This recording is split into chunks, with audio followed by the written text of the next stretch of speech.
Ер нь цагдаагийн байгууллага бол бус байгууллагатай харьцуулах юм бол харьцангуй эрэг холбоо сайтай байгууллага шүү дээ. Цагдаагийн ерөнхий газрын ахмадын холбоо гэж байна, нийслэлийн цагдаагийн газрын ахмадын хороо гэж байна.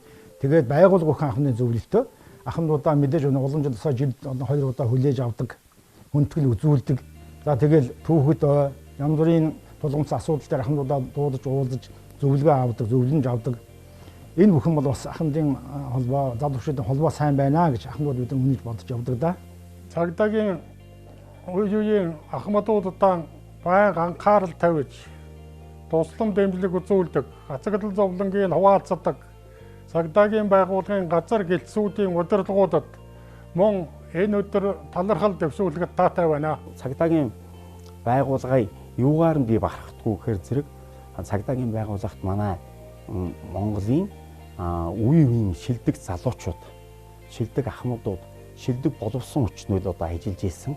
Манай цагдаагийн байгууллагын боловсон хүчин дангас одоо урд өмнө зөвлөлт холбоод улс, Оросын холбооны улс зүгээр харилцаатай орнуудад бэлтгэж ирсэн бол одоо дотоод гадаад олон оронд одоо боловсон хүчний бэлддэг болсон цагдаагийн байгууллагыг чадваржуулах, боловсон хүчнээр хангах, цаг үетэйгээ цагдаагийн байгууллага хүл нийлүүлэн алхах, ингэснээрээ тэмцэрэгтэй тэмцэх, нийтийн хэв журам сахиулах, ард иргэдийнхээ өмнө одоо өргөсөн ангараа нэр төртөй биелүүлэх ийм л хамгийн гол их сурвалж хэл гэж үзнэ. За ингээс үеийн зөвхөн одоо 3-4 жилийн үйл ажиллагаа ярихад бид нэр ерөөсө сар үрийн уулздаг ахмадууд, сар үрийн нэг тэмцээн зохиодог, аяасан ахмадууд гэсэн тэмцээн зохиодог ийм хөтөлбөр төлөвлөгөөгөө гаргачихсан. Тэрнийхээ дагуу олон уралдаан тэмцээнийг эдгээр явуулж ойрхон уулзаж сан сэтгэлдээ ярьж бие нэгэ харж ингэж яаж байгаа нь манай нийт ахмадуудад туйлын их таалагдж байгаа.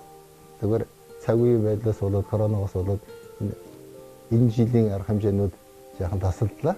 Түүнээс биш бүх энэ арга хэмжээнүүд манай төлөвлөгөөний дагуу явагдаа шагнал урамшуулалттай энэ дээр одоо тэр тэмцээнд оролцож байгаа зөвхөн ингээд тэмцээнд оролцох хүмүүс ирэхгүй үзэгчдийн тийм ээ одоо тэмцээнд өөрийнхөө багийг балиашгиж байгаа тэр албан хаагчтайгаа ирээ тэр бүгдийг оноогоор тооцдог учраас эрдэсийн тооцоод тэмцээнд орсон байрыг нийслүүлж чад ингээд нийт дүн гаргахаар ахмадууд их баяртай байдаг. Олон сайхан амралтын газруудад одоо амраасан ахмадуудаа ажил үргээ гүйцэтгэж байхдаа биднүүд бол энэ дээр анхаарах ёстой байсан юм байна. Одоо тэтгэвртэй гарсны дараа залуу үе ийм юмн дээр сургаж хүмүүжүүлдэг байж, ингэдэг байж гэсэн нэг юм юмнууд гарч ирж байна.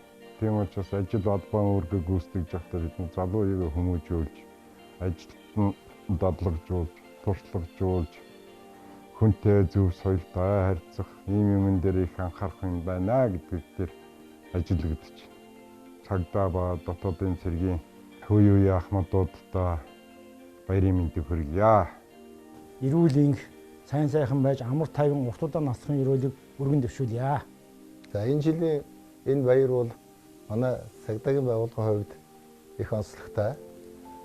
Түүхт 100 жилийн жил болж байгаагаар онцлогтой байна. За ингээд энэ 100 жилийн түүхийг, бүтэн 100-ны түүхийг хамт хичилсэн цагдаагийнхаа үеийн ахмадууд, ажилтнуудад тэдний хайртай гэр бүлд ахмадын ажилтны халуун баярын мэндчилгээг дэвшүүлж байна. Олон улсын ахмадын өдрийн мэндийг дэвшүүлж эрүүл энх ад жаргал сайн сайхан бүхнийг хүсэн өрөөё.